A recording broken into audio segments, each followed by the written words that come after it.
Bismillahirrahmanirrahim. Assalamualaikum warahmatullahi wabarakatuh. Waalaikumsalam.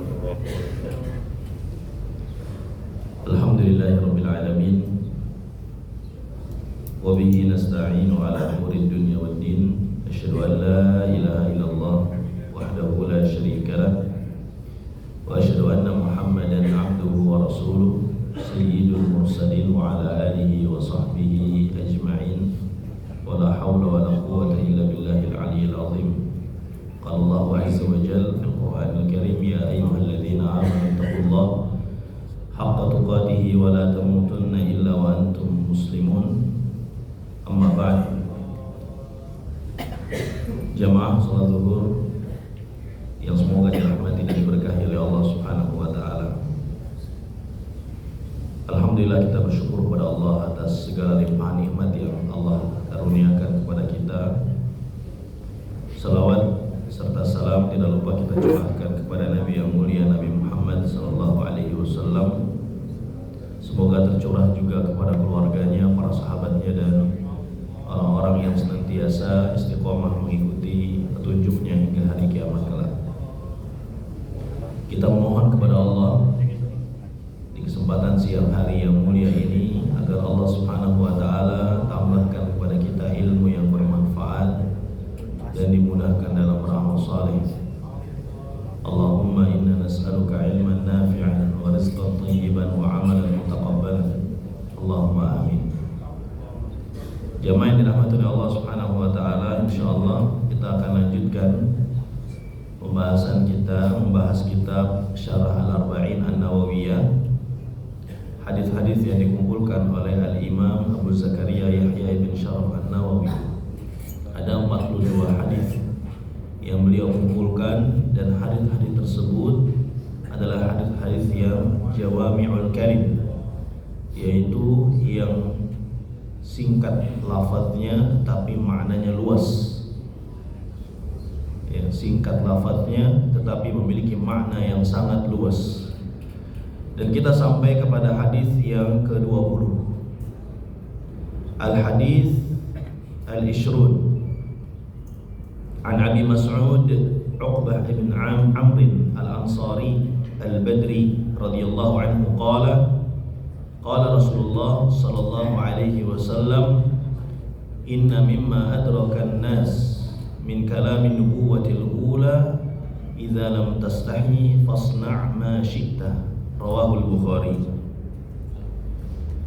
Dari Abi Mas'ud Uqbah ibn Amr al-Ansari al-Badri, semoga Allah Subhanahu wa taala meridhai beliau, bersabda Rasulullah sallallahu alaihi wasallam, sesungguhnya di antara perkara kenabian terdahulu yang diketahui manusia ialah jika engkau tidak malu, maka lakukanlah atau berbuatlah sesuka hatimu. Hadis sahih diriwayatkan oleh Al-Imam Al-Bukhari. Jamaah yang dirahmati oleh Allah Subhanahu wa taala, kita akan lihat langsung faedah hadis yang mulia ini. Di dalam hadis ini Nabi Shallallahu Alaihi Wasallam menyebutkan salah satu sifat yang terpuji yang hendaknya dimiliki oleh seorang muslim, yaitu sifat malu. Dan ternyata sifat malu ini, sebagaimana yang beliau Shallallahu Alaihi Wasallam sabdakan dalam hadis ini, merupakan warisan para nabi terdahulu. Inna mimma adrakan nas min kalami nubuwatil ula. Jadi ternyata sifat malu ini adalah sifat yang diwarisi oleh para nabi-nabi sebelum Nabi Muhammad SAW. Ini menunjukkan bahwa syariat sebelum syariat Islam, sebelum syariat yang dibawa oleh Nabi Muhammad SAW, itu ada yang juga berlaku di syariat kita, ya, kalau memang disetujui dan dibenarkan oleh syariat Nabi Muhammad SAW. Ada juga syariat sebelum kita yang ditolak oleh syariat Nabi Muhammad sehingga tidak bisa kita pakai. Ada juga yang ketiga, sifatnya adalah tawakuf, tidak dibenarkan, ya, tidak dilakukan dan juga tidak dibenarkan.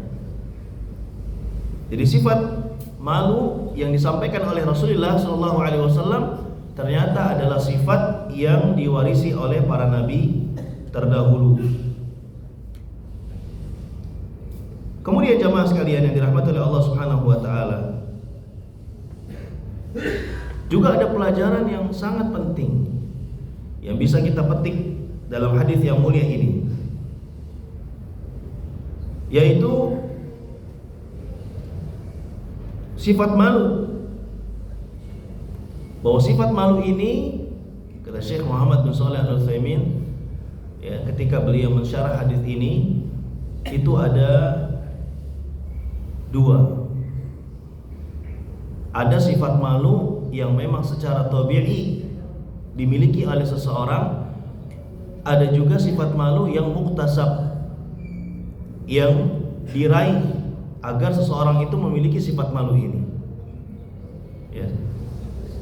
Sifat malu yang tabi'i, ada sebagian manusia yang sudah memilikinya di sebagian daerah, seperti daerah Jawa, ya, daerah Jawa itu terkenal dengan sifat malunya, sifat pakewuhnya, tidak enakan. Ya.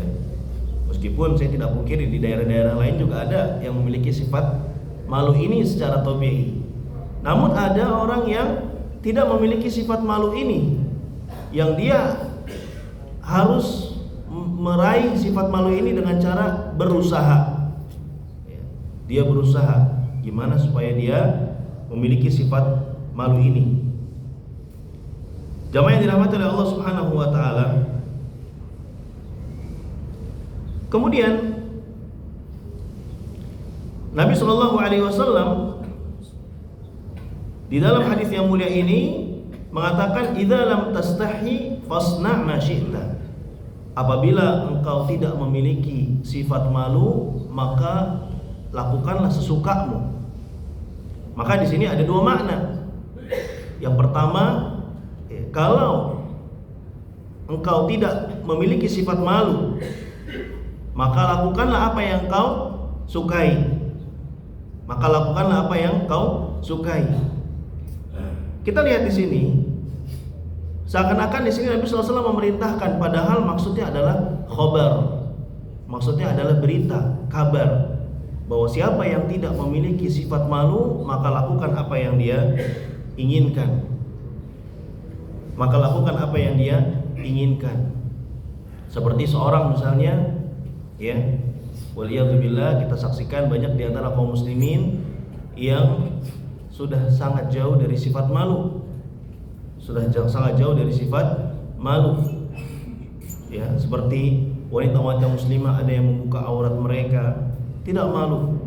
Apalagi kalau dilihat dari tayangan-tayangan televisi, film-film yang mempertontonkan aurat, yang mempertontonkan komunikasi lawan jenis tanpa batas, kita lihat sudah hilang sifat malu dari mereka. Maka Nabi SAW silakan lakukan, ya, lakukan jika memang sifat malu ini sudah hilang dari diri kalian. Bisa juga maknanya, kata para ulama, maksudnya adalah, ya, janganlah seseorang meninggalkan sebuah kebaikan atau perbuatan yang baik karena khawatir dengan manusia, karena malu dengan manusia. Ya, seperti seorang misalnya, ya, melakukan kebaikan, dia melaksanakan sholat karena malu dilihat oleh yang lainnya sudah sholat lebih dulu. Atau misalnya, ya, ada saudara yang mengingatkan kebaikan, dia malu untuk mengingatkan kebaikan itu. Ya, itu maksudnya adalah seorang dalam melakukan kebaikan tersebut hendaknya meninggalkan sifat malu, Dan ini baru berkaitan dengan manusia. Bagaimana nanti kaitannya dengan Allah Subhanahu wa taala? Seorang harus malu kepada Allah Subhanahu wa taala apabila dia melanggar syariat Allah Subhanahu wa taala. Seorang malu kepada Allah Subhanahu wa taala apabila dia berbuat dosa atau berbuat maksiat kepada Allah Subhanahu wa taala. Jamaah yang dirahmati oleh Allah Subhanahu wa taala. Kemudian juga faedah yang bisa kita ambil dalam hadis yang mulia ini adalah bahwa perlu diketahui bahwa malu adalah suatu akhlak yang terpuji, kecuali jika rasa malu tersebut muncul karena enggan melakukan kebaikan atau dapat terjatuh dalam keharaman. Jadi tidak boleh seorang malu untuk melakukan kebaikan. Ini bukan malu yang terpuji. Demikian pula malu apabila dia terjatuh ke dalam perbuatan yang haram. Maka jika seorang enggan untuk melakukan kebaikan, seperti enggan untuk melarang orang dari perbuatan mungkar, padahal dia tahu bahwa itu adalah wajib, maka ini adalah sifat malu yang tercela. Ini adalah sifat yang tercela, sifat malu yang tercela, yaitu malu untuk mengingatkan orang dalam melakukan kebaikan. Jadi sifat malu yang terpuji jamaah sekalian adalah jika seorang yang memiliki sifat tersebut tidak menjadikannya meninggalkan kewajiban atau melakukan yang haram. Seperti misalnya seorang malu ketika dia berada sendirian ataupun terang-terangan untuk bermaksiat kepada Allah Subhanahu wa taala. Jadi bukan hanya malu ketika terang-terangan dilihat oleh manusia, tapi ketika sendirian dia tidak malu, padahal ada Allah yang selalu menyaksikannya. Padahal ada Allah Subhanahu wa taala yang mengetahuinya apa yang dia lakukan. Maka malu yang seperti ini adalah sifat malu yang tidak terpuji. Sifat malu yang terpuji adalah malu ketika dia terang-terangan berbuat maksiat, dan juga ketika dia sendirian berbuat maksiat, karena Allah Subhanahu wa taala mengetahui dia dimanapun dia berada dan mengetahui bagaimanapun keadaan dia. Dan Nabi Shallallahu Alaihi Wasallam di dalam sebuah hadis beliau juga menyebutkan bahwa sifat malu ini merupakan cabang keimanan. Kata beliau, al-haya'u syu'batun minal iman.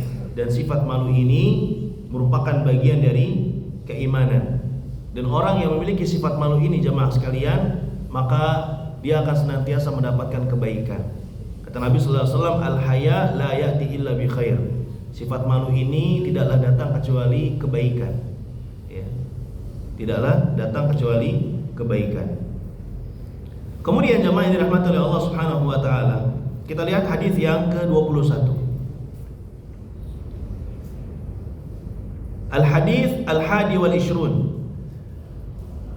An Abi Amr wa qila Abi Amrah Sufyan ibn Abdullah radhiyallahu anhu qala qultu ya Rasulullah qul li fil Islam qawlan la as'alu anhu ahadan ghairak. Qala qul amantu billah thumma istaqim. Dari Abi Amr, dan disebutkan juga bahwa beliau adalah Abu Amrah. Nama aslinya adalah Sufyan ibn Abdullah. Semoga Allah Subhanahu wa taala meridhoinya. Dia berkata, qultu ya Rasulullah, aku bertanya kepada Rasulullah sallallahu alaihi wasallam, qul li fil Islami qawlan la as'alu anhu ahadan ghairak. Ya Rasulullah, katakan perkataan atau suatu perkataan dalam Islam yang aku tidak perlu bertanya lagi tentangnya kepada seorang pun selainmu. Jadi sahabat ini ingin mengetahui pesan yang berharga dari Rasulullah SAW, ingin mengetahui pesan yang berharga dari Nabi Muhammad SAW dan tidak ingin mendengar dari yang lainnya. Maka apa kata Rasulullah SAW kepada Sufyan ibn Abdullah? Qul amantu billah thumma istaqim. Katakanlah aku beriman kepada Allah Subhanahu wa taala, kemudian beristiqomahlah. Jamaah yang dirahmati oleh Allah Subhanahu wa taala, kita lihat beberapa faedah dari hadis yang mulia ini. Ini juga hadis yang disebut dengan Jawami'ul Kalim. Singkat lafaznya tetapi memiliki makna yang luas. Yang pertama, kita lihat para sahabat mereka begitu semangat untuk mendapatkan ilmu. Para sahabat mereka begitu semangat untuk mendapatkan ilmu dari Rasulullah Sallallahu Alaihi Wasallam. Buktinya ini, sahabat Sufyan bin Abdullah bertanya kepada Nabi Sallallahu Alaihi Wasallam tentang suatu perkataan yang bisa aku pegang, ya, yang bisa aku amalkan. Demikian pula kalau kita lihat hadis-hadis yang lain, sangat banyak sekali para sahabat bertanya kepada Rasulullah Sallallahu Alaihi Wasallam agar mereka mengamalkan apa yang dipesankan dan disampaikan oleh Rasulullah Sallallahu Alaihi Wasallam. Kemudian juga kita lihat yang kedua, faedah dari hadis ini, ya, sebagaimana yang dijelaskan oleh Syekh Muhammad bin Shalih Al-Utsaimin rahimahullah taala, bahwa Sufyan bin Abdullah Ats-Tsaqafi, ini Sufyan bin Abdullah Abi Amr ini atau Abu Amrah, menanyakan perkara yang sangat penting kepada Rasulullah Sallallahu Alaihi Wasallam, dan dia menganggap bahwa apa yang nanti disampaikan oleh Rasulullah Sallallahu Alaihi Wasallam itu cukup bagi dia untuk diamalkan, sehingga dia tidak akan bertanya lagi kepada yang lainnya dari kalangan para sahabat. Ya. Lalu ada pertanyaan, apakah ketika Rasulullah masih hidup tidak boleh seorang sahabat bertanya kepada sahabat yang lain? Maka jawabannya boleh.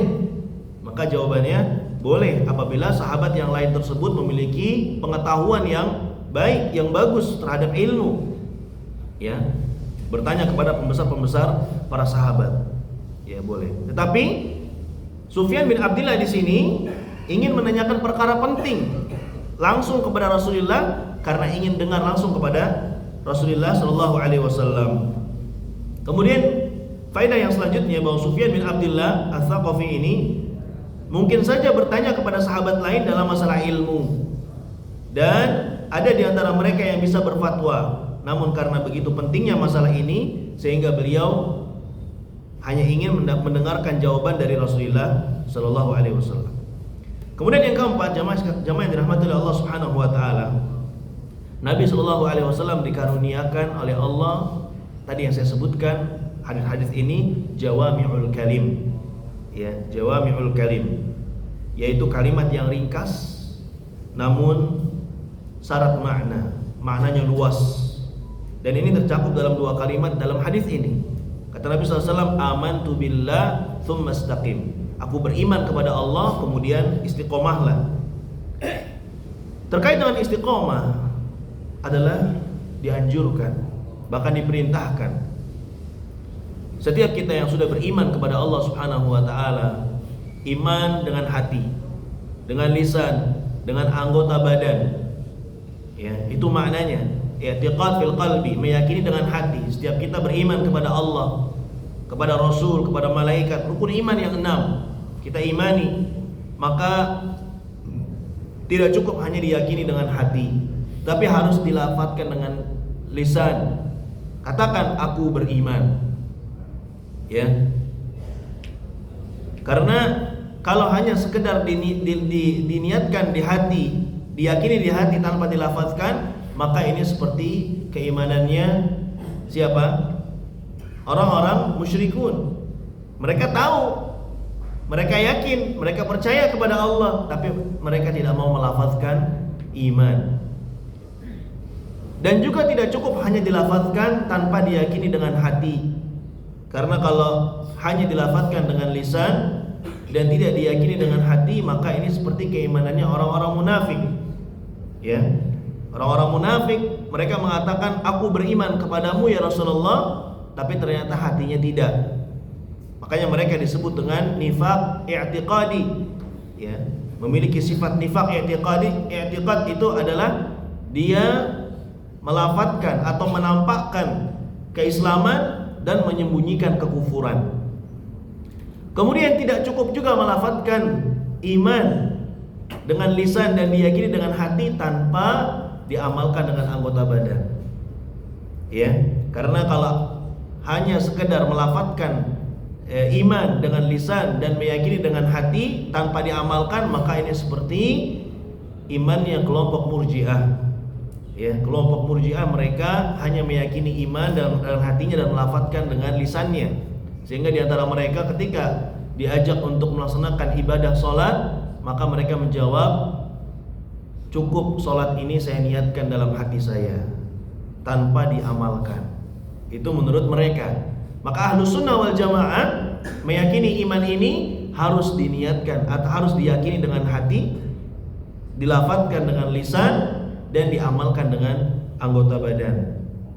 Itu yang harus kita usahakan. Seperti kita beriman kepada Allah, Allah yang telah memerintahkan kepada kita sholat, kemudian ya kita yakini itu dan kita lafadzkan tentang kewajiban sholat tersebut karena perintah Allah Subhanahu wa taala, maka selanjutnya adalah mengamalkan apa yang Allah Subhanahu wa taala perintahkan. Itu konsekuensi iman kita kepada Allah Subhanahu wa taala.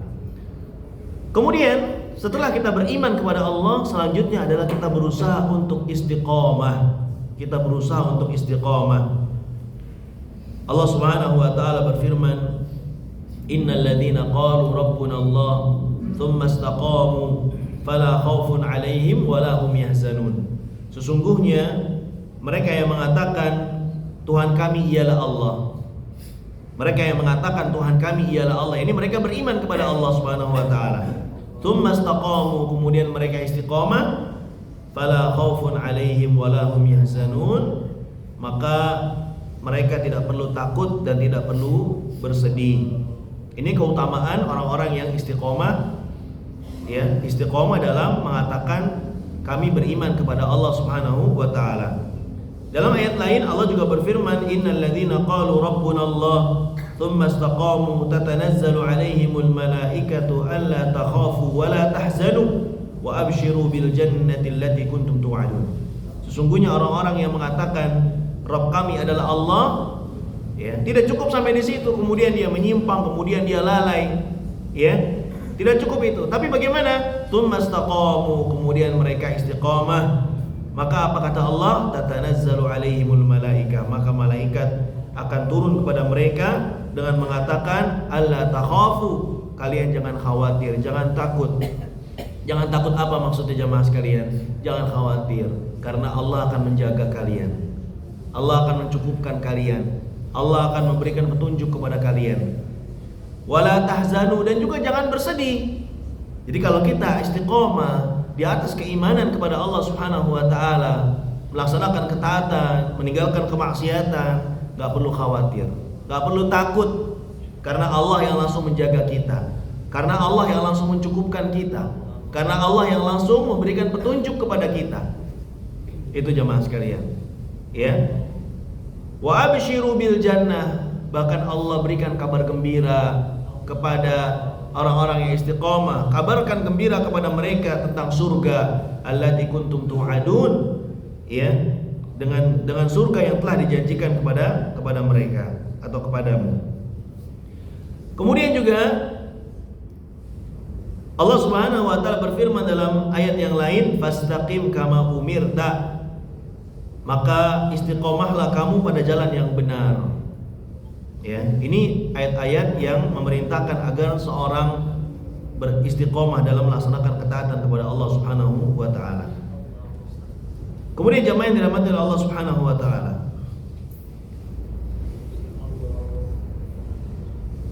bagaimana caranya istiqomah?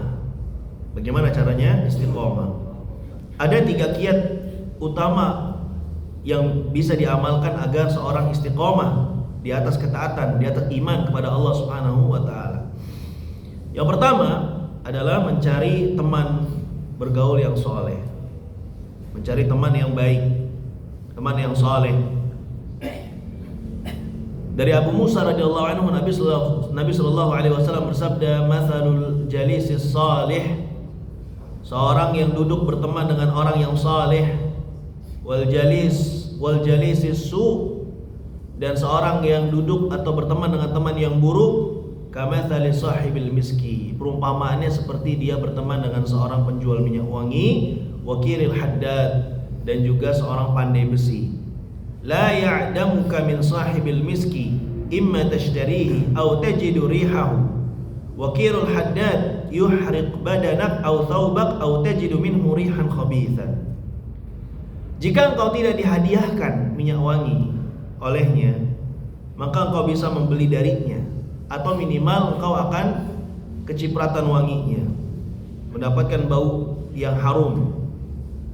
Sedangkan berteman dengan teman atau seorang pandai besi, wakirul haddad yuhrid badanak, dia bisa membakar badanmu, au thawbak, atau bajumu, pakaianmu, au tajida minhu rihan khabitha, atau minimal kau akan mendapati aroma yang tidak sedap.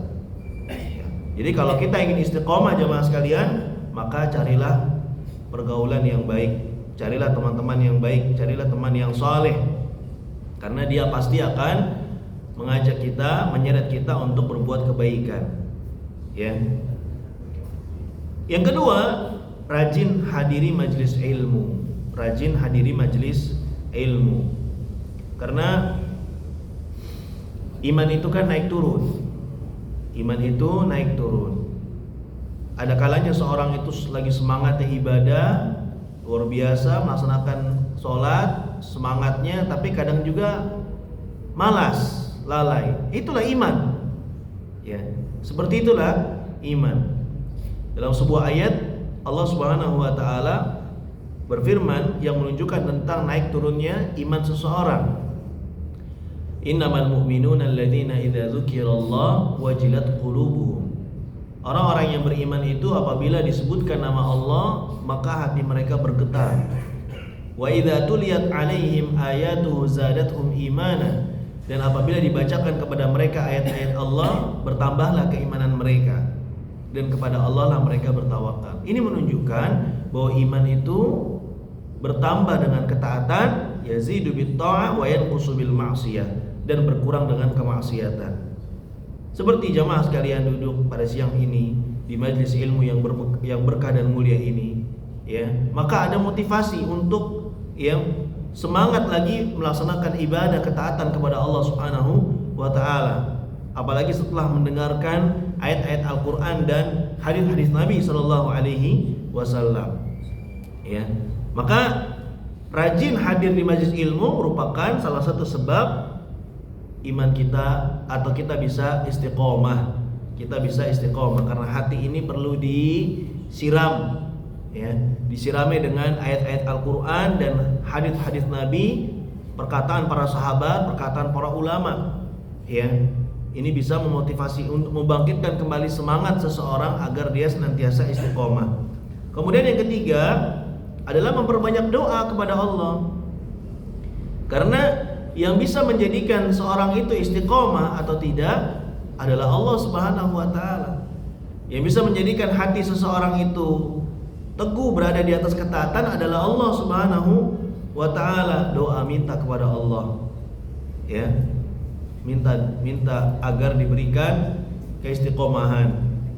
Di antara doa yang selalu dipanjatkan oleh Rasul kita sallallahu alaihi wasallam adalah Allahumma ya muqallibal qulub tsabbit qalbi ala dinik. Wahai yang membolak-balikan hati, maka teguhkanlah hati ini berada di atas agamamu, atau palingkanlah hati ini berada di atas ketaatan kepadamu. Ya. Ummu Salamah yang meriwayatkan hadis ini bertanya kepada Rasulullah, "Ya Rasulullah, kenapa doa yang paling kau banyak panjatkan adalah doa ini?" Maka Rasulullah sallallahu alaihi wasallam menjawab, "Inna quluba bani Adam kulluha baina asba'aini atau isba'aini min asabi'ir rahman, ka qalbin wahidin yusarrifu haitsu yasha."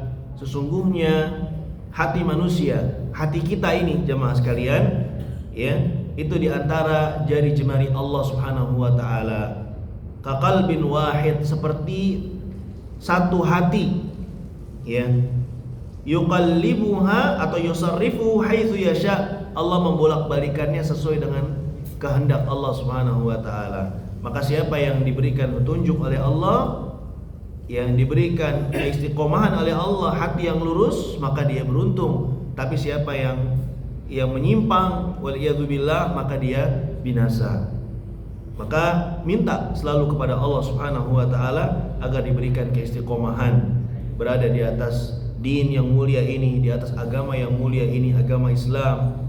Kemudian juga berada di atas petunjuk Rasulnya sallallahu alaihi wasallam, ya, dan bisa melaksanakan perintah-perintah Allah dan menjauhi larangan-larangan Allah Subhanahu wa taala. Dan itu perlu ya bimbingan dari Allah Subhanahu wa taala. Perlu bimbingan dari Allah Subhanahu wa taala. Allah berfirman, "Rabbana la tuzigh qulubana." Wahai Rabb kami, janganlah Engkau palingkan hati-hati kami. Ya. Ba'da idh hadaitana. Setelah Engkau berikan petunjuk kepada kami. Wa hab lana min ladunka rahmah. Dan karuniakanlah kepada kami rahmat-Mu.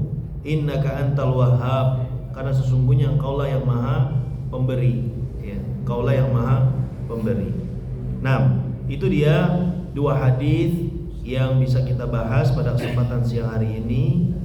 Ya, yang pertama atau hadis yang ke-20 tadi menjelaskan kepada kita tentang sifat yang mulia, yaitu sifat malu. Sifat malu adalah sifat yang terpuji.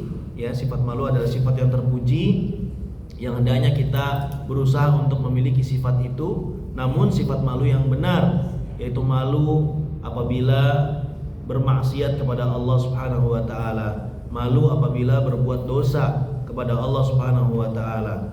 Ya, dan tidak boleh malu untuk melakukan kebaikan, kebenaran dan menyampaikan kebenaran. Ya.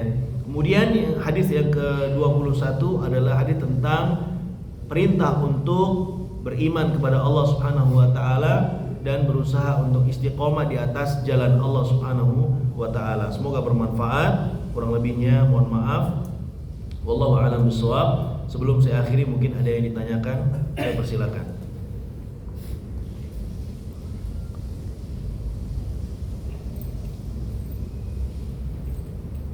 Ustaz. Ya. Assalamualaikum warahmatullahi wabarakatuh. Waalaikumsalam. Ustaz mau tanya tentang istiqomah dalam melaksanakan ibadah, contohnya kayak sholat tahajud dan subuh berjamaah gitu. Apa gimana? Istiqomah Untuk melakukan ibadah rutin sholat tahajud. Ibadah rutin sholat tahajud Dan sholat subuh berjamaah di masjid. apanya tuh?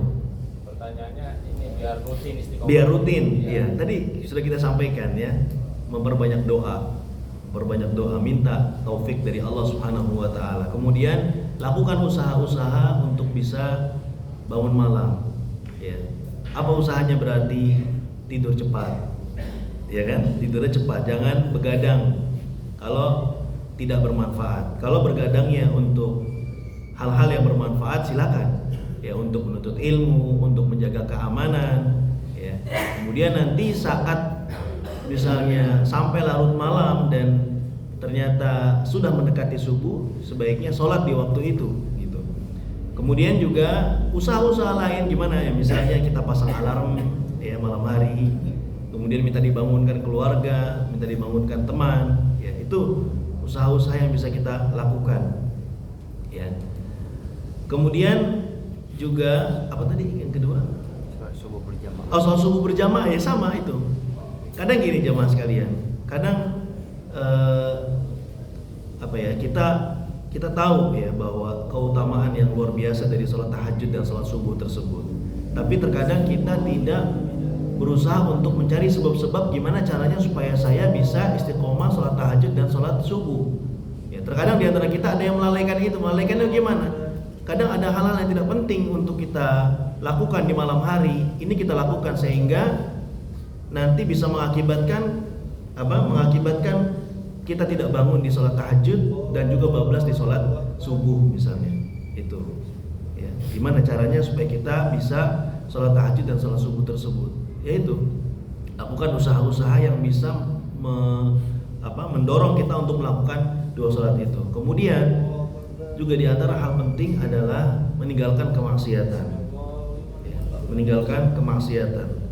Ya, seorang yang bermaksiat dan berbuat dosa kepada Allah Subhanahu wa taala, bisa jadi itu sebab Allah lalaikan dia dari melaksanakan sholat tahajud dan sholat subuh. Oleh karena itu kita jauhi kemaksiatan, kita jauhi perbuatan dosa, dan niat yang kuat untuk bisa sholat malam. Insya Allah orang yang niat ya, untuk bisa sholat tahajud, untuk bisa qiyamul lail, Allah akan bangunkan. Allah bangunkan mungkin karena dia diganggu oleh anaknya atau dia ingin buang air kecil gitu. Itu masing-masing kita kalau niat yang kuat, Allah akan bangunkan itu di malam hari. Ya. Asalkan ketika Allah sudah bangunkan di malam hari itu, jangan kita tidur lagi.